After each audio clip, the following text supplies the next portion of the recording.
This week on the Eldritch Lorecast. Lord of the Rings Roleplaying from Freely is now available on D&D Beyond. If you look at Tolkien's notes, you find where he describes this great annoyance that all the hobbits keep using Topple. This book, Exodus Traveler's Handbook by James Olin. Is there a limited quantity role-playing game for this? Do they want it so much that sight unseen they're going to follow the Da Vinci Code trail? It's from a subsidiary of Wizards of the Coast. Is it 5th edition? Is it going to be on D&D Beyond ultimately? Is this just James Olin's side project, like Shawn said, like Chains of Asmodeus? Like, what is this thing? I want to know, what do we think he's going to change the name of Hasbro to if and when he buys it? Just bro.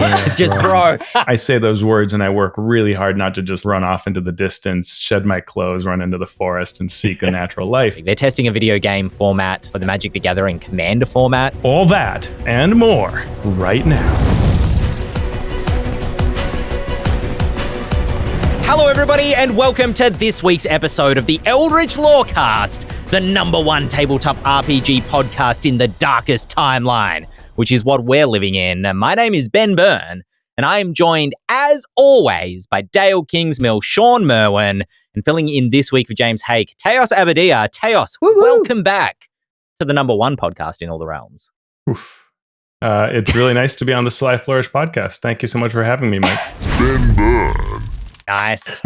I enjoy that rebuttal. Well, while you're here, I have to ask, what is something, Teos, that you are grateful for? Well, despite that snide remark, it's actually the fact that we have so many crossover fans that enjoy our top 2 podcasts, or top 3 or 6 or whatever you want to use. But I love that. I mean, I don't know if at Gamehole Con, the first question asked was, how's it feel to be the #2 podcast, right? And that only happens because folks are listening to both. And I think that's just beautiful, right? Like, that's great. So I love that we all get along. We all look up to each other. We have these joint friends. So it's great. That's what I'm grateful for. I'm normally grateful that I only have to deal with Teos or you two separately, but now it's just all coming to me at once. And I'm grateful for role-play games. I'm a socially awkward person, and I need something between me and people to help. And role-playing games have helped me do that. And then they've made me lots of friends who I enjoy spending time with and talking. So, and my family, but who cares? Them, of course. The unspoken gratitude.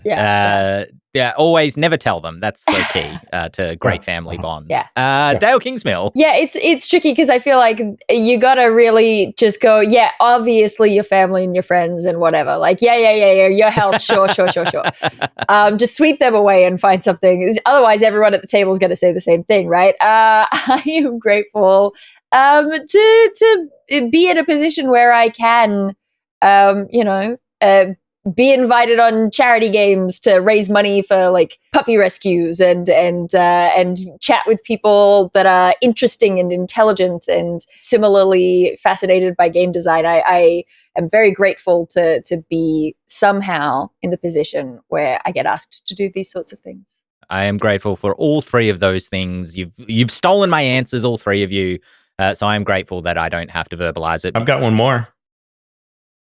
Ooh. I'm grateful for that. And for the absolutely wicked, like 3D holographic bookmark that came with it, that every time I pick it up, I think is pretty amazing. Those are the best part of Scholastic book fairs. Looking at the holographic bookmarks. Yeah. I read the foreword actually for that, written by one James Hake. And it is very touching. And it is also very, it makes me want to set sail on the ethereal expanse. Speaking of books, let's dive into the news. This first one this week, kind of a little bit more of the same, and yet also possibly a little bit of a paradigm shift. Lord of the Rings RPG, or the Lord of the Rings Roleplaying, I believe is the name of it, from Free League, is now available on D&D Beyond. And this is interesting because though it is a 5e compatible system, though I believe from just doing a little bit of reading online, it does require at least the SRD or the core rules of 5e to be able to run. It's not an entirely standalone product. It does really shift the game in a way where you're not having a class, you don't choose a class and a species. Instead, you're choosing, I'm just looking for it in my notes here. Callings and culture Heroic cultures. Magic of the setting, to my understanding, has been really toned down within the classes themselves. So you're not necessarily playing Gandalf the Grey within this, or one of the wizards. You are generally playing someone who's more like an Aragorn or a Bilbo type character. If I was playing a typical 5e game, would there be any incentive for me to play one of the callings, let's say, in this book instead of a D&D class, but in a campaign with other people playing classes such as wizards and warlocks? I mean, I'll speak if no one else will, but I'm not super familiar with the 5e version. I'm used to this puppy, the actual One Ring that has and I think the reason this is such an interesting conversation topic is because One Ring is a very different type of RPG that's very much trying to create this awesome experience of Lord of the Rings, right? Really to give you that Lord of the Rings feel. And so the 5e version that Freely did is trying to do that same thing with callings and things like that and reducing magic. So then you try to add this into D&D Beyond and integrate things like entirely different skills and not having a background, but having some mashup that's, in your heroic culture. And so it's hard, right? And I think Free League's answer was, we don't mean for you to kind of play a warlock in a Lord of the Rings game.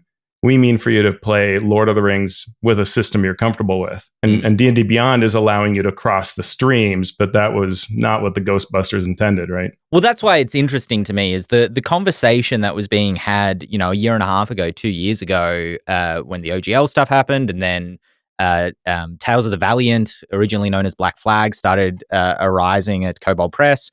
And then even within, systems that we've been working on at Ghostfire, I'm thinking of the Heritage system specifically, which kind of in a way covers backgrounds, at least thematically, if not mechanically. I could see the branches of the tree, in terms of of what happened back when 3rd edition became, or 3.5, whatever it was at the time, became 4th edition, and Pathfinder kind of became a branch of a tree.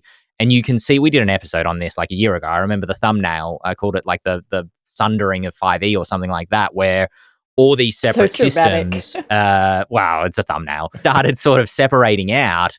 And it's really interesting to see one of these, what feels like a more encapsulated system, entirely separate from the warlocks and the wizards and the sorcerers and the fighters and the barbarians of 5th edition on D&D Beyond, because now it starts to open the doorway. I think if you'd asked anybody a month, 2 months ago, everybody would have said, nah, Tales of the Valiant won't appear on D&D Beyond. It's a different game. Is it? Will it? Could it? I think it's obvious, that it could. It's more compatible with 2024 5e or 2014 5e than that is.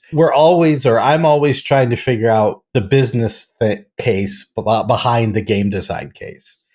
And is the business case for Wizards and D&D Beyond just, let's get everything up here? Or is there some sort of larger directive that's trying to systematically build something that the player base is going to be able to follow? Sure. And I don't want to go too deep into it because of relationships and so on.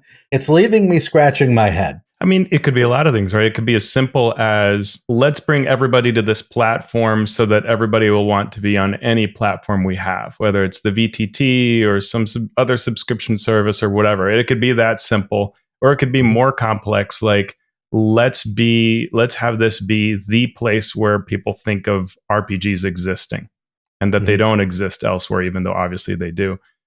Or anything in between. It's hard to tell. And I mean, historically, Wizards has not been the best at deploying such strategies. You can watch the great videos that talk about, their 4th edition digital plans or any number of plans during 3rd or 2nd or 1st. And usually the through line is not particularly well thought out or executed, right? Wrong people hired for the job.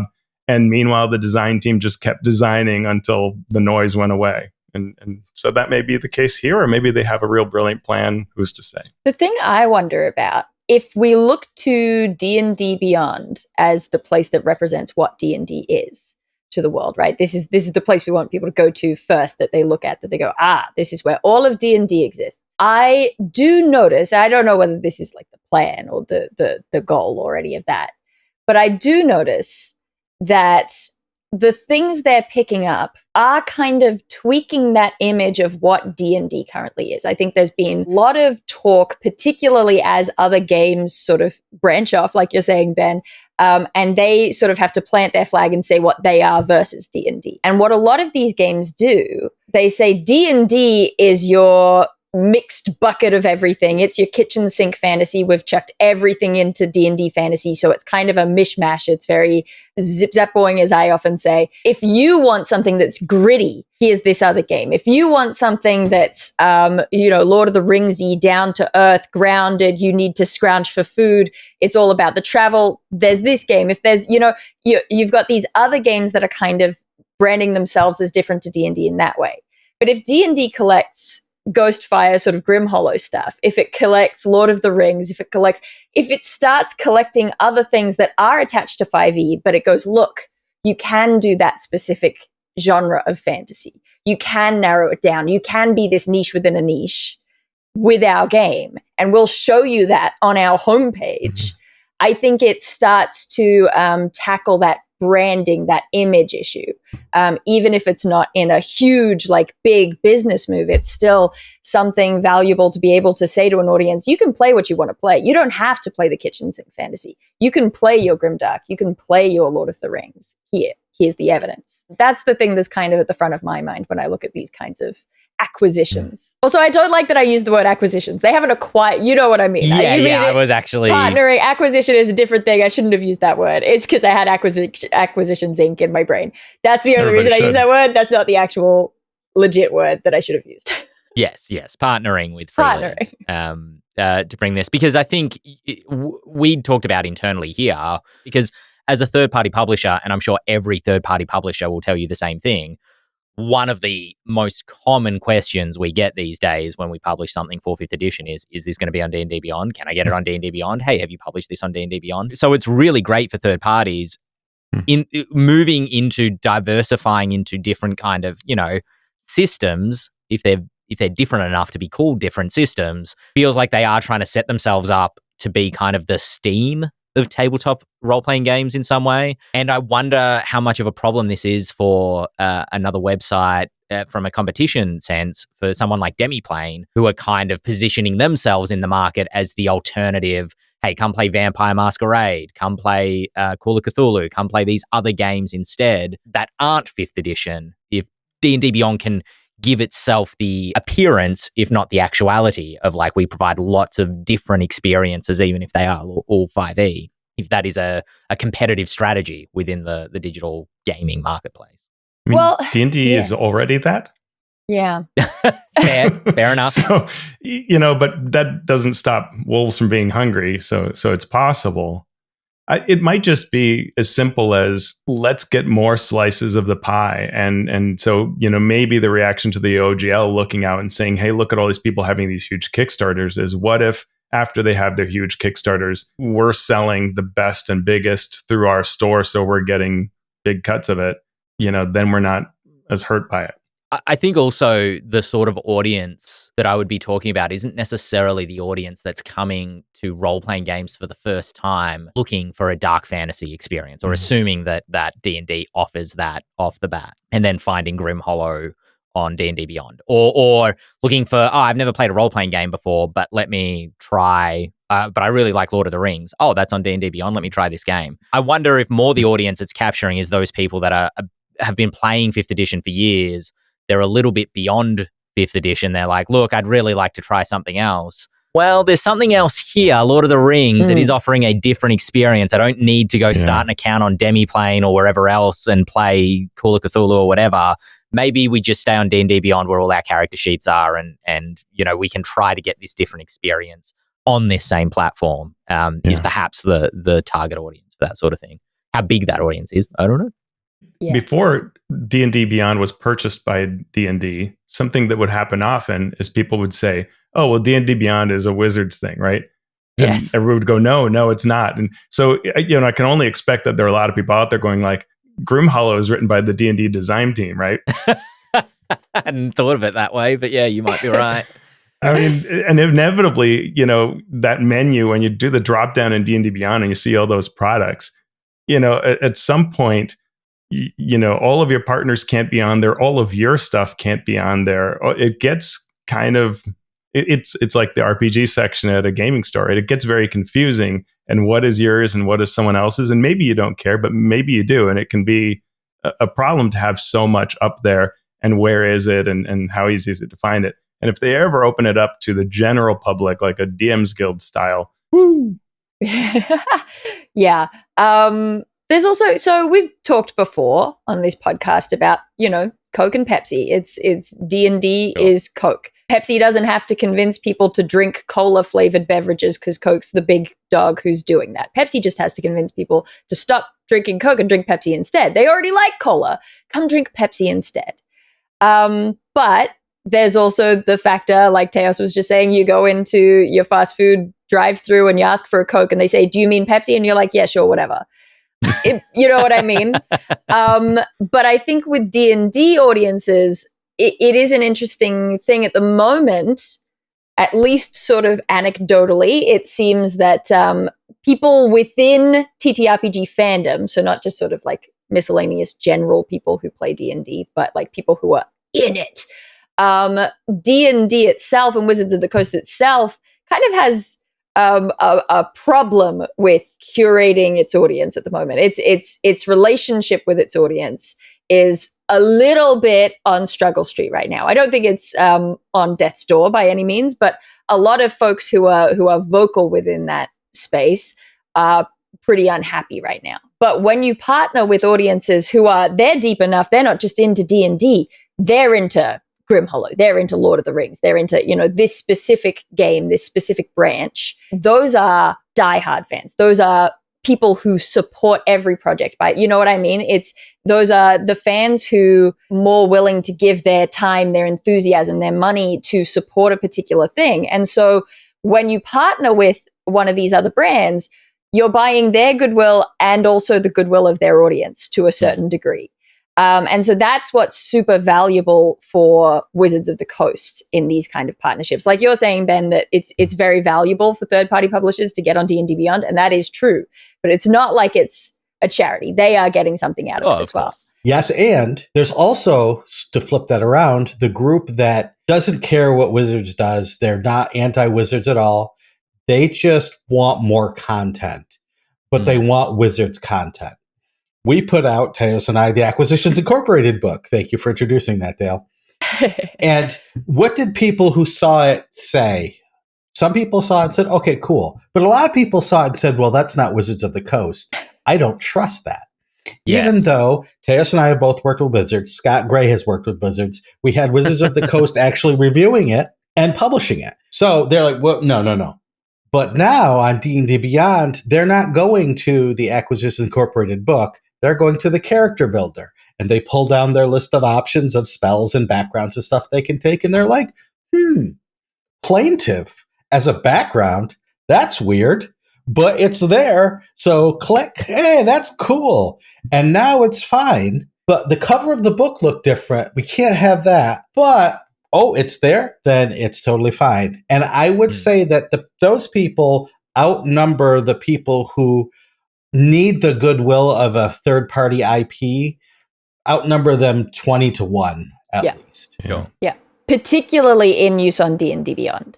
Because I think the more in it you are, the more you are likely to be someone who you haven't sold your soul to the online tool. I don't have a better way of phrasing that. I don't mean that as a negative. Please don't be insulted. Not worth that much. Yeah. Also, the other thing is that, we're talking about these third-party games that aren't attached to 5e, your Call of Cthulhu's and whatever, that there's no attachment, and so they're not part of this ecosystem. They have their diehard fans who are supporting them. So it's like you've got all these different kind of ecosystems of audiences and fans and participants and supporters and all these different like nuanced versions of what someone who plays this game can be.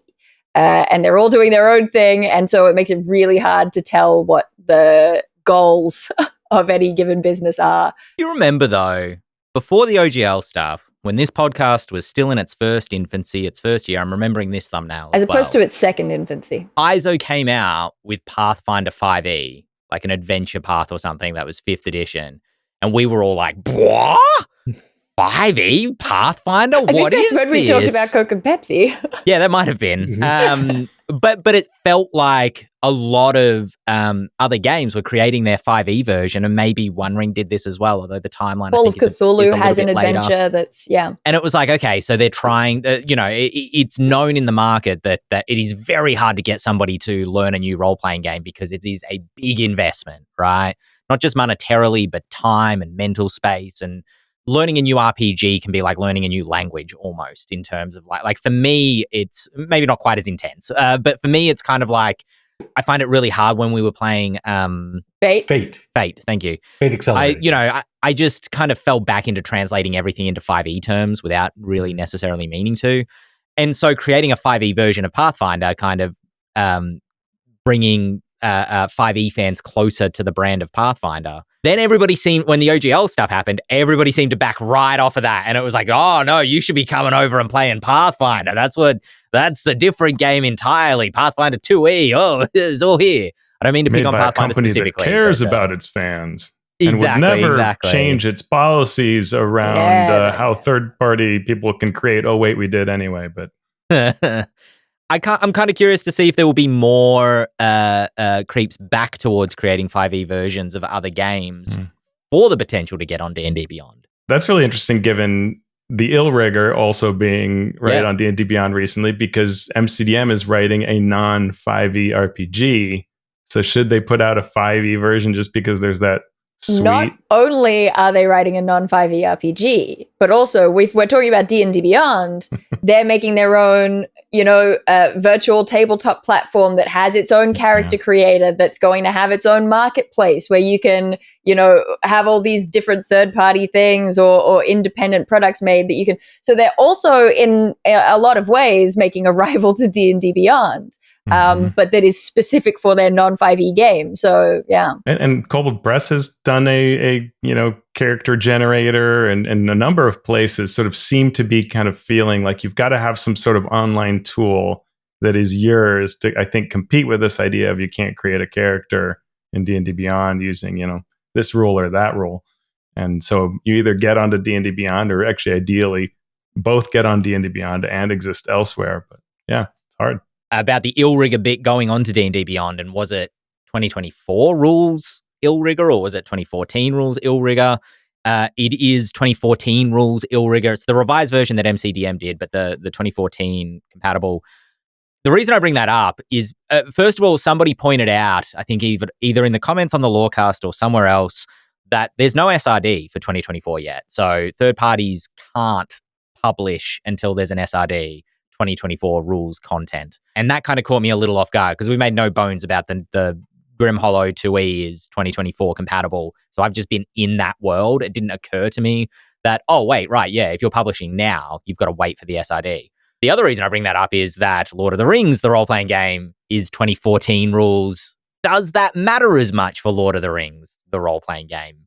Like, does it require weapon mastery or bastions or these other things if it's kind of its own system in a way? It's a different game. I mean, if you look at Tolkien's notes, you find where he describes this great annoyance that all the hobbits keep using Topple. Yeah. Not Vex. Both, because you can switch them in the middle. Yeah. Speaking of interesting conspiracy theories, Exodus, the video game that we touched on very lightly last week, that is being developed by Archetype Entertainment, which is a subsidiary of Wizards of the Coast, has announced the Exodus Traveler's Handbook, which is a tabletop role-playing game based on their upcoming sci-fi video game, also called Exodus. And this thing is a rabbit hole, just like it was a year ago when Chains of Asmodeus came out, and I remember going on a conspiracy rant back then. This book, Exodus Traveler's Handbook, designed by James Olin, is being the credited as the designer, the lead writer, who co-wrote Chains of Asmodeus, which you might remember as this 5th edition adventure that came out last year on DM's Guild that wasn't published by Wizards of the Coast, was kind of published by Wizards of the Coast, but it wasn't a Wizards of the Coast book. It had the most no brand, kind of supermarket brand look to it.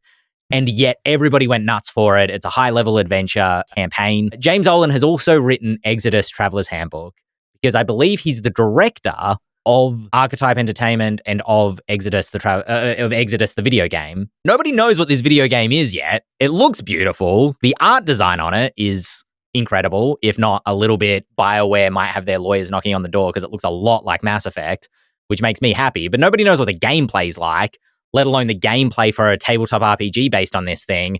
And the only way you can currently get this book is to sign up to become a founder on the Exodus website, which as far as I know is free, but then you go into a lottery system where you will be emailed a link with a unique code to a web store where you can attempt to purchase Exodus Traveler's Handbook.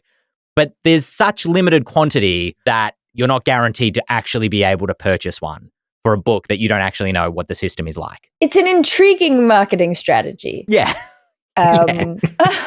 There is a certain argument to be made that if something is very exclusive, people want it more. If there's limited, amounts of a thing, people want it more. Do they want it so much that sight unseen they're going to follow the Da Vinci Code trail? I don't know. Maybe they do. There's also a novel for this. There? Yeah. So Richard Green, who's on our Discord, and is an excellent designer for Kobold Press. He was sharing that, it actually came out a little while ago, the first novel. So there's more envisioned. So, and Hasbro had talked about this desire for the video game to have its IP, right? It'll be interesting to see whether they manage to do this through whatever all these combinations of factors are. Will they make this like a thing where you care about that world and somebody wants to make the TV show? I don't know. To be really crystal clear here, let's also say that Mr. Olin was also involved in games such as Dragon Age Origins, Baldur's Gate 1, Baldur's Gate 2, the Star Wars Knights of the Old Republic. Knights of the Old Republic. It's not like he's no one in the industry. He is a decorated veteran of game design and video game publication. Just for context, as we have this discussion. It's still weird. Oh, yeah, totally. It's great that he's capable of doing cool stuff. And I thought Chains of Asmodeus was pretty good and all, but just the why of it, right? I think this brings up a lot of why. Why is there a limited quantity role-playing game for this video game that apparently he made while also making the video game? Were you not busy? Was this on your fun? Maybe it's just in my fun time, I was running this campaign based on the video game I'm creating and I'm able to multitask. Well, great. You have a whole design team at Wizards that could have been involved in this too. As cynical as I might sound about the marketing strategy of releasing a tabletop game that you can only get in limited quantity and yet you have no idea what the video game is even, what it plays like. This thing looks cool as hell. Just again, visually, the art design looks incredible. It looks super Mass Effect-y, very sci-fi. It's about, from what I can glean, kind of the macro story is about faster than light travel causing time dilation, kind of like in Interstellar. So the enemies that you're fighting in the game are called the Celestials, and they're humans that are vastly evolved through millions of years ahead of you, but you're existing in the same timeline because of the way that faster than light travel supposedly works. I'm not a scientist, so don't take me to task on that. But that all seems like a super sick setup. And I am on board to try this video game when it comes out, but I don't pre-order anything. I think a lot of video game fans have really doubled down on we need to learn to stop pre-ordering stuff. Because a couple years ago, there was just time and time again, you'd pre-order and you'd be disappointed and, the pre-order bonuses didn't come through. Things like that kept happening. And so people just started being we won't do that anymore. Yeah, I think especially for a new IP, because this feels like they're trying to ball up all this excitement for an IP that's untested yet, and really it reminds me of Delson's iconic hat, which if you're a video game person, when Watch Dogs, the video game, first came out, start of the PS4 kind of era, at the start of that generation, it was a new IP. Nobody had ever played it before, heard of it before, and one of the pre-order bonuses was Delson's iconic hat. And I was like, what, iconic? What do you mean this is? I've never heard of this guy before. What's iconic about his hat? This design that you slapped onto it? For all that excitement, yeah, I will go in eyes open and excitedly anticipate this thing trying to expect nothing from it. But in terms of the role-playing game, sorry, because we are a role-playing game podcast, not a video game one, is it, like, it's from Wizards of the Coast in theory. It's from a subsidiary of Wizards of the Coast. Is it 5th edition? Is it going to be on D&D Beyond ultimately? Is this just James Olin's side project, like Shawn said, like Chains of Asmodeus? Like, what is this thing? And that's the question, right? We keep saying they. And in any organization, there are a lot of theys. And so we don't know if Wizards of the Coast approved any of this, right? Yeah. As Teos said, we don't know if they were like, oh, and you're working on this video game. Let us know. Oh, you have a role playing game? Cool. Why don't you do this limited release thing? Or maybe he just said, oh, and by the way, here's this video, here's this RPG, and I'm going to do this. And they're like, okay. Yeah. Maybe it's the way Chris Perkins goes off and writes Curse of Strahd one weekend because he's bored. And then they're like, sure, let's make that the next adventure, right? Maybe it's just James Olin shows up at the office. Hey, everybody, wrote this, don't know, And you got to admire the chutzpah of the thing as well. Like, just go out and do it a thing, see what happens, whatever. And frankly, I mean, I was already talking about the diehard fans. People have diehard fans. He might have enough diehard fans as an individual that it lives on its own. You know what I mean? Like, and then the question now becomes, what happens next, right? Yeah. What happens when this comes out? Does it go up on D&D Beyond? Maybe there are no plans for it to go on D&D Beyond, but hey, if 200,000 people sign up for this founders list and there's all this excitement, maybe Wizard says, okay, let's roll with it. Or maybe it just is ignored and it's a little collector's item and we move on. But as Hasbro has told us, video games are a sure thing. And so we don't have to worry. Yeah, that's, I mean, in the bag. Speaking of BioWare, Anthem looked really sick as well. Pat's in chat just asking, what if Exodus becomes Wizards of the Coast Stargrave? I'm not sure whether they meant Starfinder. But they might have Stargrave. I don't know. Starfinder is Starfinder. Yeah. Maybe that's what I'm thinking of. But yeah, what if it is? What if Exodus just becomes the Sci-Fi 5e? That'd be sick. That would be cool. I'd play that. Starfinder is Pathfinder's Spelljammer, but sure. Okay. Just exposing my ignorance there. No, but I suspect they're just talking about something called Stargrave that we just don't know what it is. Stargrave is a war game. Stargrave is a separate thing, but it's a war game. Again, like, that's fine, except I think we all think, Olin just came up with this. It's not a Wizard's plan, right? It's unlikely that this is some grand plan involving the D&D design team or anybody at the D&D group. It's somebody in this video game company creating this, probably. Pat did mean Starfinder. You were right, Ben. You were right. There you go. Vindication. You can take this one to the Stargrave. That's right. Oh, I played Stargrave. That was great. I have played a little bit of Stargrave. It is cool. It's a real side game? note to all of this, Wizards of the Coast is testing, we kind of mentioned this last week, they're testing a video game format for the Magic the Gathering Commander format, framed as an attempt to reach fans where they want to play, separate from Magic Arena, possibly intending to include IP collaborations like getting the Lord of the Rings set into a digital version or the Marvel set into a digital version. And also kind of completely side to this, but I just thought it was interesting, speaking of war games, Games Workshop have reported that they have tripled their income on licensing specifically. So not sales of their miniatures, but sales of licensed products in Q3 this year. And that seems to align very strongly. They didn't say this, but it seems to align very strongly with the release of Space Marine 2, the video game, which has become very popular as well. It's a cool game. I played a bit of it. And it smacks of exactly what happened with Baldur's Gate last year in terms of that just skyrocketing profits or revenue, I should say, for Wizards of the Coast in the D&D sphere in terms of what money gets banked under being because of D&D. And I have to imagine that other tabletop, whether it's wargaming or RPG or not, companies that are of similar size to Games Workshop are looking at this and kind of going, oh, yeah, no, see, repeatability, it worked again. All right, let's, see what more licensing with video games we can do with our IPs. So I just thought that was an interesting tidbit. It does reveal the thing that we should have talked about last week. I'm not sure if we did. Video games do access a whole separate audience again. Because, if we talk about MTG Arena, there's a massive audience for MTG Arena who don't think of themselves as Magic the Gathering fans. You know what I mean? Like, they are not card collectors. They are people who play video games, and one of those games that they play happens to be MTG Arena. You know what I mean? Or even if it is the main one that they play, because people get hardcore about their video game collectible card games. But, it kind of accesses a whole different subset of the planet. If you tap into that successfully, it can be very, very lucrative.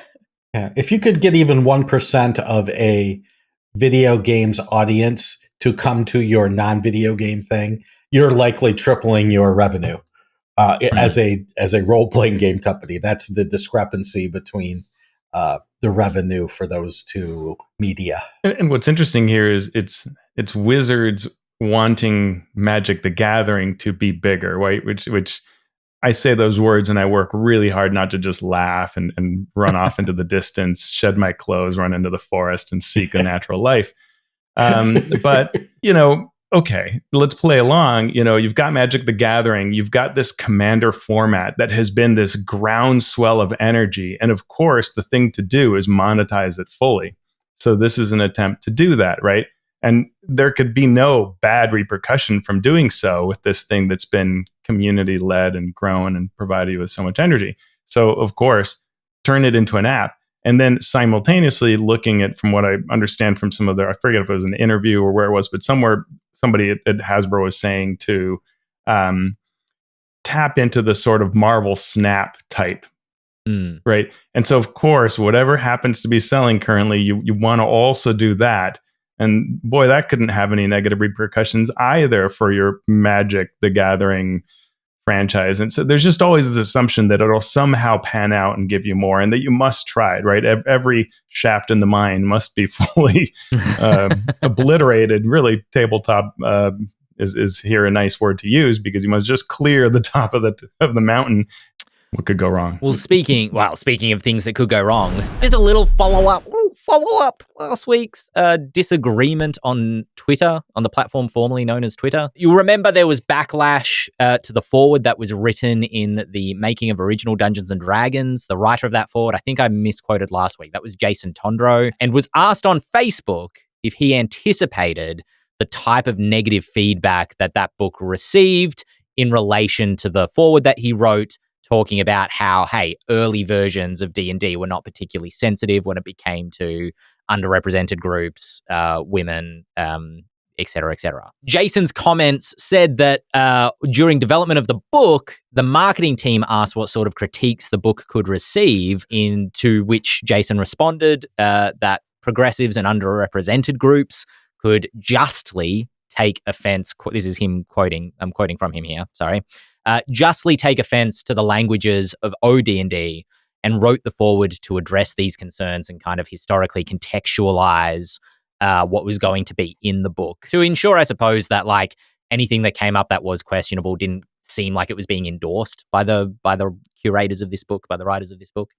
And that he didn't anticipate the backlash from the less progressive parts of the audience in the other direction, and doesn't take such critiques seriously even now. Those comments found their way to Twitter, and this prompted Elon Musk to chime in again with the question, how much is Hasbro? Which is a very similar comment that he made right before purchasing Twitter, which, as Dael pointed out before we were recording, was a long and arduous process for Mr. Musk. It wasn't like he just walked into a shop and bought a company. Very quickly, in response to that, and I don't know what this means because I'm not a stock market analyst, but apparently after Elon's comment, the stock price of Hasbro jumped nearly 2% in response. Does that mean people are buying the stock because they're like, oh yeah, let's sell some Hasbro to Elon. Let me jump in there and get some stock now before Elon comes and pays quadruple what it's worth for it once again. Or even people are buying it because they think other people will buy it because of this news. It's best not to think too hard about how the stock market works. Yeah, you will see headlines like stock market down on great news about consumer prices. And anything that has to do with human well-being is usually going to cause the stock market to go down, because you're not wrong. That's not the engine of capitalism. And remember how fickle it can be. Remember what happened with GameStop. Lest we forget what happened with GameStop. Yeah. Here for it. I want to know, what do we think he's going to change the name of Hasbro to if and when he buys it? X. Everything becomes X. Everything bro. becomes X. Just bro. Yeah, just bro. He would call it bro. I'm Well out. done, Shawn. Well done. Yeah, that was good. That was good work. I think that the work John Peterson did on the book and Jason Tondro's forward and so on, that's all really good work. And that's where I would focus things. Like, first, I would stop being on that platform that we all used to use for social media. I wouldn't even name it. I would move on. And the book is a good book. It's a bit boring. I mean, I'm a pretty big history wonk, and it's a pretty boring book. I'm glad it's on a big sale because I do hope some people enjoy the history of our hobby. But it's pretty dry. Like, finding the crib notes from Gary Gygax's writing to Anders, to what went wrong and what. Like, I kind of can get into it, but even then, I don't know that I'd recommend the book to very many people. I am glad that our hobby is willing to look back on its history and call things what they are. And Gary's history is pretty clear. It's not hard to look at the quotes he made. And he's a problematic guy. Doesn't mean he didn't create a great game, but he is what he is. And I'm glad that, Wizards was willing to some extent go and say that. And I hope it continues to do so going forward. And there's no controversy in that, right? The controversy is how many years we've had that it took us to be able to look at games this way. Hopefully, this is a completely empty threat. Every time I give this any sort of seriousness, people have laughed at me, and I hope they're right. I hope that I'm not Cassandra in this situation and we don't end up with Elon owning Hasbro in a couple of months. But he's a person who has a track record for making ridiculous purchases. He does, but we do also have to remember that it's not just, I am going to buy Hasbro and then Hasbro have to sell to him. That's not. No, of course. Part of what happened with Twitter was that he jokingly made this offer and then Twitter was like, no. This is real now. Yeah. No, you said. This is real now. Now you're involved in this. And so it became like a thing because. Was Twitter, just for my context, because Hasbro, we talk about shareholders all the time and Hasbro needing to be accountable to its shareholders and says certain things because of that reason. So it's not like, anybody can just go and purchase Hasbro like it's one thing, the shares of Hasbro are split across multiple people in different firms and things like that. Was Twitter privately owned before it was purchased by Elon as well? Was that an easier purchase to make? Does anybody know the answer to that on this podcast? It was public, and then I think the guy who purchased it turned it private Gotcha. Because of control issues, but that was a case where everybody that owned that company knew it was a sinking ship. And so when someone was legally obligated to now give you tons of money, more than it was worth for it, they did not want to give that up, right? Yeah. And so the fool got what the fool wanted. And so, that of course could happen to any company, but it's a very different situation, right? You don't necessarily have people who are looking for, how do I possibly get out of this and get the bags of money I always hoped I would get. The people in charge have their bags of money. Let's take a quick email to round this episode out. If you have a question, you can email it to Teos. What's the email address? Email at ghostfiregaming.com. No, You're so close. It's so close. It's podcast at ghostfiregaming.com. We even made a joke about it today on our show that if you had negative feedback, you could send it to. But yes, it's podcast at ghostfiregaming.com. I will anticipate those emails then from Mastering Dungeons. I'll expect a few of them. All right. Felix's question, who emailed podcast at ghostfiregaming.com. What should you know about a campaign before running it? Should the entire thing be planned out? Just know what the first session or the first adventure is going to be? A rough plot? Just know the villain? Just an idea? Is an idea enough to run off of? And then I think I editorialized the question a little bit here because Felix seems to be asking more about adventures that you write yourself. But I think this question's also applicable to pre-written adventures. If I pick up Tomb of Annihilation, how much of that book should I be familiar with before my first session or before I reach session 5 or whatever it is? What do you, as the game master, want to do for your campaign, whether you're building your own or running a published one? What do you want to do? Figure that out. What's fun for you? Over here is, what do you need to do, the minimum you need to do to make sure your players have fun at the table? Figure out those two things and then meet somewhere in the middle. That's the best advice I can give, because this is a hobby that has lots of tendrils, and you can get into it for a lot of reasons, and you can do a lot of different things with it. So those are the two important things. Game Master has fun. Players have fun because the Game Master presents something that is particularly enjoyable and doesn't take a lot of effort for the players to wait for the Game Master to read 27 chapters of a book. Hit that middle spot and you will be golden. You just need to figure out what those two things are and what the middle spot is on your own. Yeah, I was going to say, I think a lot of it depends on how comfortable you are with doing stuff on the fly. Because if you really don't like doing stuff on the fly, you're probably going to want to, read the book in great detail and take a lot of notes. And so when your players inevitably go off the path, you know exactly what's happening, where they're going. But I think for a lot of people, you're somewhere in the middle. And I think it's probably good to, if you're using a pre-written adventure, I would read like the last chapter to know where you're headed to, who the bad guy is, what their goals are. There's usually sort of an overview at the start of a pre-written adventure as well that kind of gives you the sort of important sparks notes, dot points of what the adventure is doing and where it's going. And then just the first chapter, like just at that point, you can just read what you're about to run and run that. And I think that would be fine. If you're not doing a pre-written adventure, I think there's like an internal sense. You can sense before you run whether you're comfortable with what you've got. You know what I mean? If you're like, oh, and now I have to figure out this thing, you probably don't. You're bored already. You're like, I can figure that out later. But if you're like, I need to know what is happening here in order to run the next session, then that's, follow that sense. But I often think that you can get away with like knowing who the bad guy is, knowing where the like end point is meant to be, and then you can kind of take lots of different paths to get there. So I think weirdly starting with the end and then just what's immediately in front of you will get you most of the way. To me, it's whether you feel comfortable improvising. If you can wing it, great. But for me, I've had campaigns where I sort of did that too much and I got to the middle and I couldn't see how it went to like a proper ending because I sort of lacked that vision. There were too many possibilities and I really kind of floundered. And one of the campaigns in particular really kind of died out because of that. But knowing that, it's going to be this villain and it'll probably be end at Skull Island or whatever, the volcano place, that really helps you kind of keep driving things towards that, keep progressing. Or if you do like Night's Black Agents has the Conspiramid, right? But just knowing there's a thing at the top and there's some stuff here and you've got some ideas, that just really helps with all the improvisation. Even if you love to really improvise, just having that little skeletal, it will end here, it will head in this direction, really helps.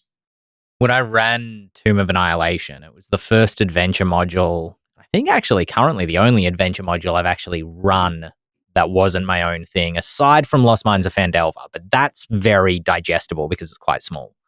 And I've talked on the Lorecast before previously about how I struggle to read things cover to cover, unless it's like a novel or something like that. And so seeing this textbook in front of me and reading online the advice of like, you should read the adventure at least twice through or at least once through or whatever it is before you run it was just like, wow, I'm not going to do that. Because it was overwhelming. I think if you can do that, if you, as Teos said, don't like to improvise too much, reading through the adventure at least once is very helpful. But if you can't, don't feel like you have to.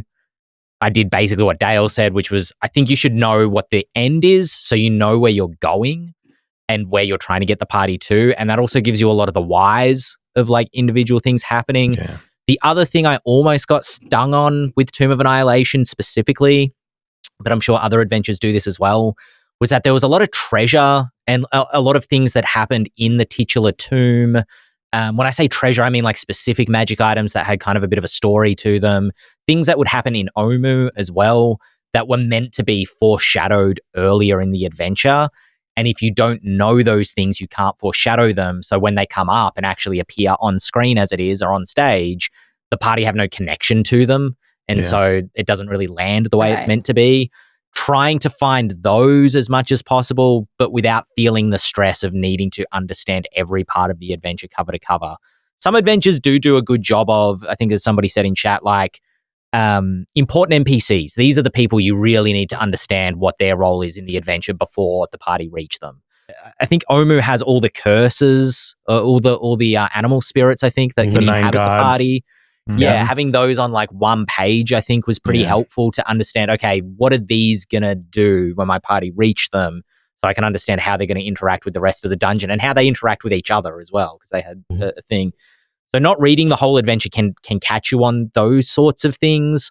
I don't know. I suppose I'm just telling a personal anecdote that supports what all three of you said. No, but it is really true. And I think that's, for that question, like you want to think about your style and your capabilities, because it is really easy. Like definitely when I read a whole adventure, I retain very little. Sure. And so it's fine. I do like reading the whole adventure before I run it, but I must then make notes and I must periodically reread whatever section we're about to get to or sections we will probably get to. Because I won't remember it. And so I can't allow myself to have a situation where they run into something about the 9 gods and I don't know what they are or how to explain their story or whatever. And so I have to kind of write myself those notes that say the 9 gods will probably come up. These are the 9. This is the page that has their myth on it. So I will give them the myth and that'll buy me time until the next time. That's right, because not to fixate on Tomb, but I think I've mentioned before, Omu is where campaigns go to die. I never actually made it into the tomb itself. But when they're getting the key cubes, the puzzle cubes, they're each in like their own temple, and each temple, the challenge to unlocking the cube was tied to the god that temple was in worship of and the rival of that god who they were fighting against. So really understanding that before you get into the tomb was important. I also feel like, and this might be specific to, the way that I run D&D, because I am not someone who has an easy time sticking to what is written. But when I read through a pre-written adventure, no matter the game, I often will sort of read through it, maybe a chunk at a time if it's a big one, just read through and then like let it percolate in the background. Because like Teos, I don't retain all of the information, but the bits I liked most will stick in my head.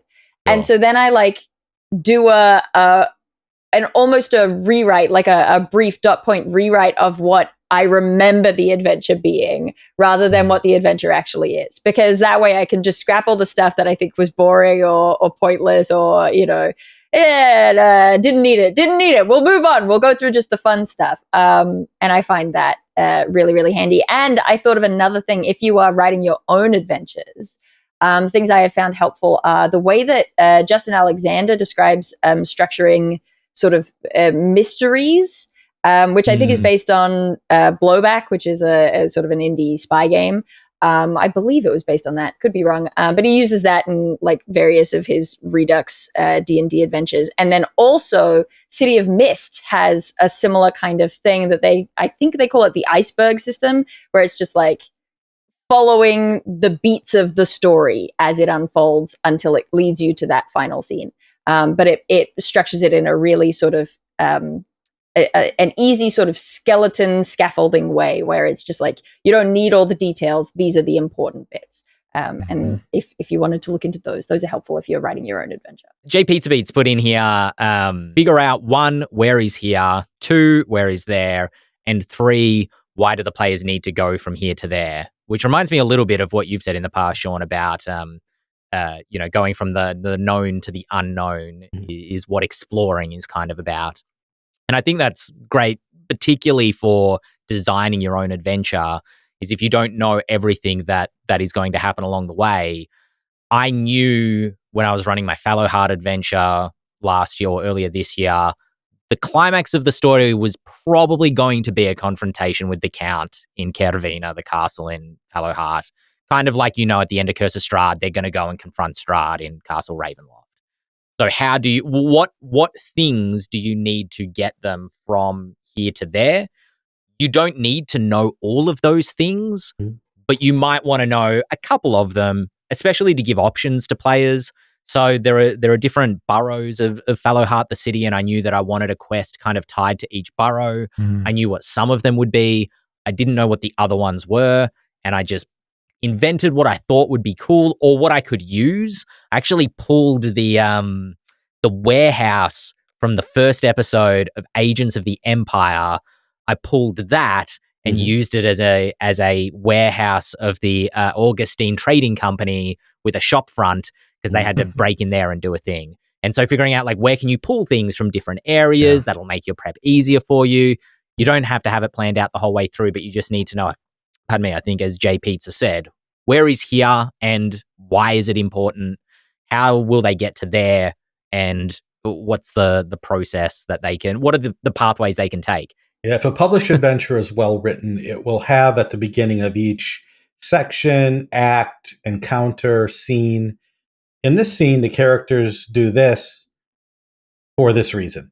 And so if it doesn't have a nice adventure synopsis in the front, or even if it does, just do that. Go to each scene, each act, however it's divided up, and see if they give you that. And then you can read the whole adventure, getting those pieces. Then as you go back through and you read something 3 days before you're going to run it, you can put those important pieces that are going to be important later, highlight them. It's a bit like you're making a model, right? You're going to stick things onto it based on the developments of your campaign, the encounters that happened, the things the characters want, their goals, their aspirations, their stories, their interactions, their choices. But you need to kind of have a framework that you can stick all that stuff onto.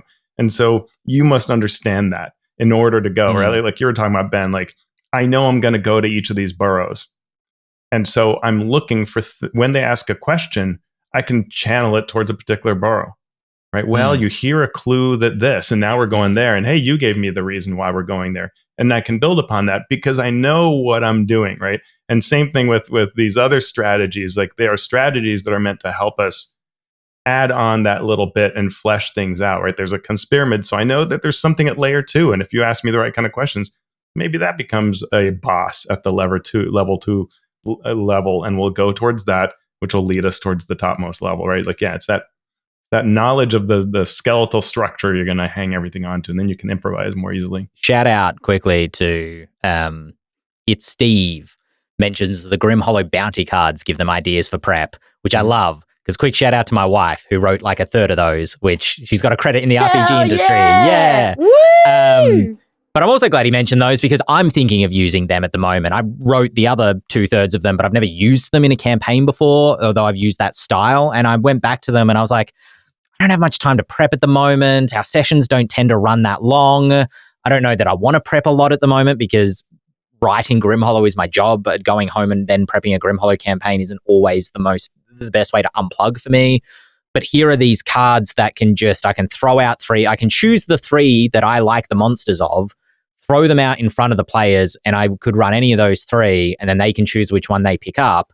And then partnering that with the Bastion system kind of as the framework is what I'm thinking at the moment, so that players go out, do a bounty, get the gold, bring it back, work on their Bastion. Go out, get the gold, bring it back, work on their Bastion. It is a loose framework, but I think what you said there, Teos, about having a framework is also important because I think for that campaign to really work, to really get the investment from players, I do need to have an end goal kind of there, whether it's an overarching villain that rises up, kind of like Moriarty was in control of all these monsters the whole time, or, completing the Bastion is the goal or whatever it is. But that's, just another approach. Is it doesn't have to be, it can be super flexible, You could go into the Acquisitions Inc. style and say the villain they will face at the end is the employee they anger the most or mistreat the most.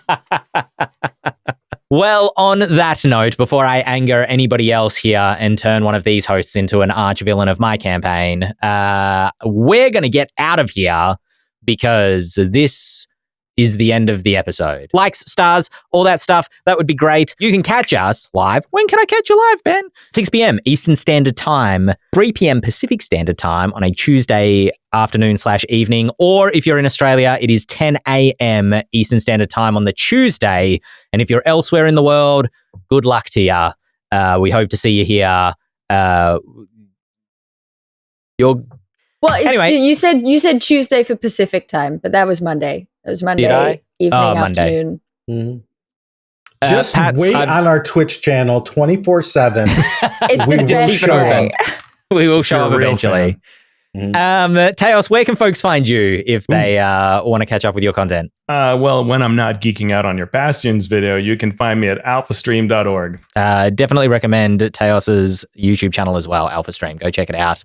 It helped me out a lot just recently. And we'll be back next week with another episode of the Eldritch Lorecast. My name's been Ben Byrne here with Teos Abadia, Shawn Merwin, Dael Kingsmill, and we'll catch you next time. Babada babada. Babada ba. That whole last two sentences was like one word. That was amazing. Look, I'm getting smoother with the outros, I think. What do you think? I didn't even notice it. That's how smooth it was. Yeah, great. I may have blacked out. I don't know. Teos, if you're happy to humor us, if you're happy to do the intro, Oh, I'll always humor you. awesome. Nice to see you, Teos. Yeah. Good one. It was great to see you. It's been a long time, Shawn. Nice to see you again. Glad to see you're still alive. I wasn't sure.